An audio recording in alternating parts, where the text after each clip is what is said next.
अब BA, BCom, BSc और MA, MCom करें विश्व की सबसे बड़ी यूनिवर्सिटी इग्नू से। सॉल्ड असाइनमेंट और गाइड बुक्स प्राप्त करें। संपर्क करें Mahakal computers, DAV college gate के सामने, सिवान।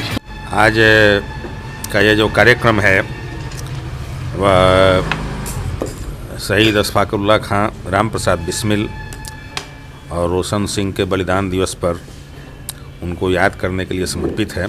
और इस अवसर पर हम लोगों ने जो पिछला कार्यक्रम किया, जो चुनौतियां हम देश के सामने हैं, उन पर जो हमने सेमिनार आयोजित किया, इसी बहाने हम लोगों ने उसकी एक समीक्षा बैठक भी रखी कि हम लोग कितना सफल हुए, सिवान, बिहार और भारत को कैसा संदेश दे सके कि नहीं। इन सब विषयों पर कहाँ हमसे कमियां रह गईं और भविष्य में हमारी क्या जिम्मेदारी है, और इस जो एक आंदोलन को हमने शुरू किया है, इस आंदोलन की अगली कड़ी के रूप में हम क्या करेंगे और कहाँ कहाँ हमसे कमियां रह गई, इसी की समीक्षा के लिए हम अपने स्वयंसेवकों से, कार्यकर्ताओं से ये बात सुन रहे थे और बड़े अच्छे विचार लोगों को मिले। और यह जानकर बहुत प्रसन्नता हुई कि जितनी आग हमारे दिल में है, उससे ज़्यादा आग इन नौजवानों और सामने बैठे हुए लोगों में है। तो लगता है कि भारत की राजनीति को यह सिवान एक दिशा देने वाला है, इसीलिए हम आज बैठे हैं।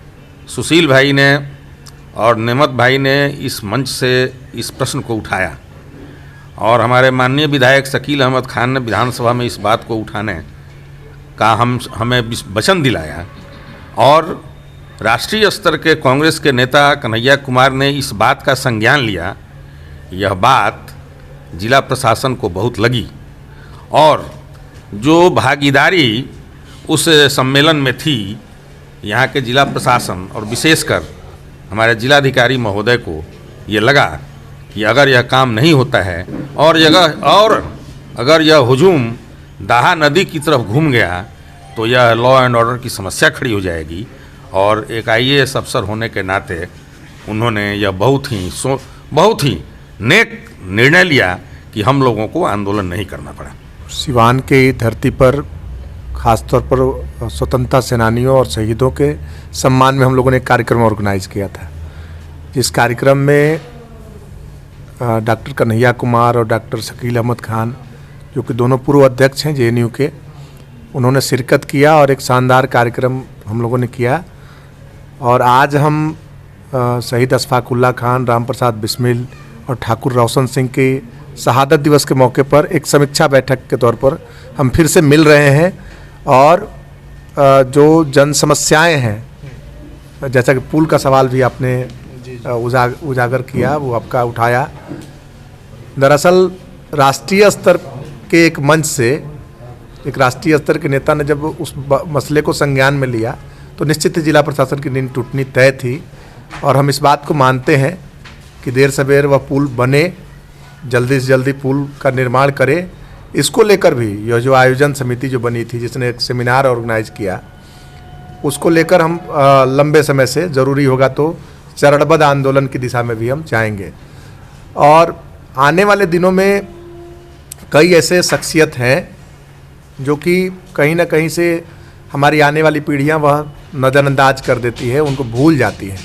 वैसी तमाम शख्सियतों को हम याद करेंगे। इनसे प्रेरणा लेते हुए हम इस बात को भी कहना चाहेंगे कि देश के अंदर में मौजूदा सरकार है, उस मौजूदा सरकार में जो लोग बैठे हैं सत्ता में, उनको कहीं दूर दूर तक आज़ादी में कोई योगदान नहीं है। और आज़ादी हमारी विरासत है, हम इसे हर हालत में बचाएंगे। कन्हैया जी ने तो एक नारा ही उस दिन दिया कि देश को जो बचाना चाहते हैं वे कांग्रेस के साथ आएँ और जो देश को बेचना चाहते हैं वो भाजपा के साथ जाएँ। मतलब साफ है, आमने सामने की लड़ाई है। देश की जनता को तय करना है कि देश को बचाने वाले के साथ जाएं या देश को बेचने वाले के साथ जाएं। जो अभी हालात हैं, जो देश की स्थिति है, आज दिनों दिन जो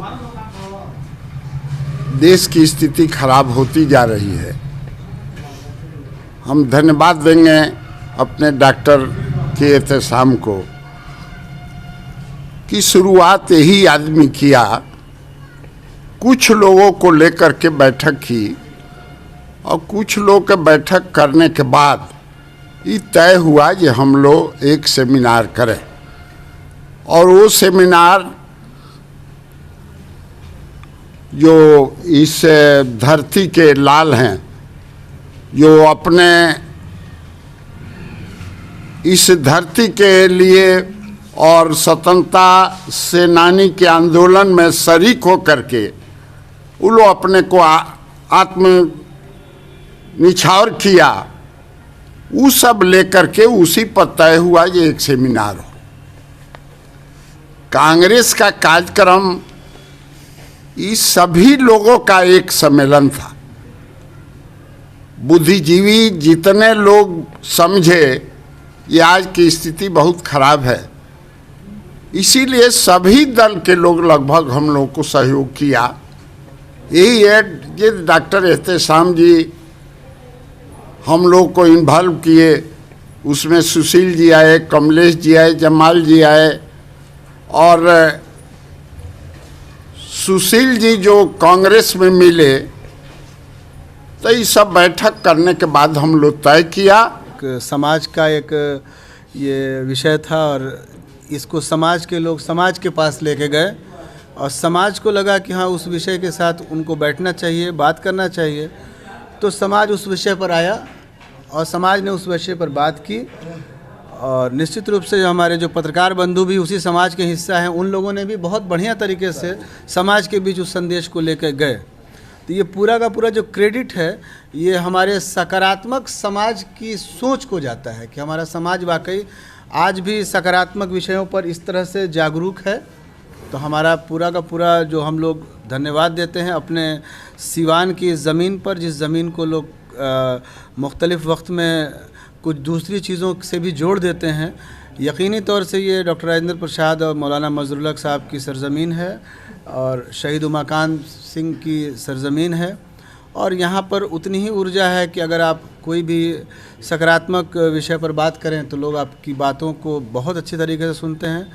और हम लोगों ने एक आप तमाम लोगों के शक्ति से एक जो माहौल बना है, तो ये आने वाले दिनों में सिवान जो है एक परिवर्तन का केंद्र बनेगा, और बिहार में हमको लगता है कम से कम सिवान की जो ज़मीन है वो एक रास्ता दिखाने का ज़रूर काम करेगी।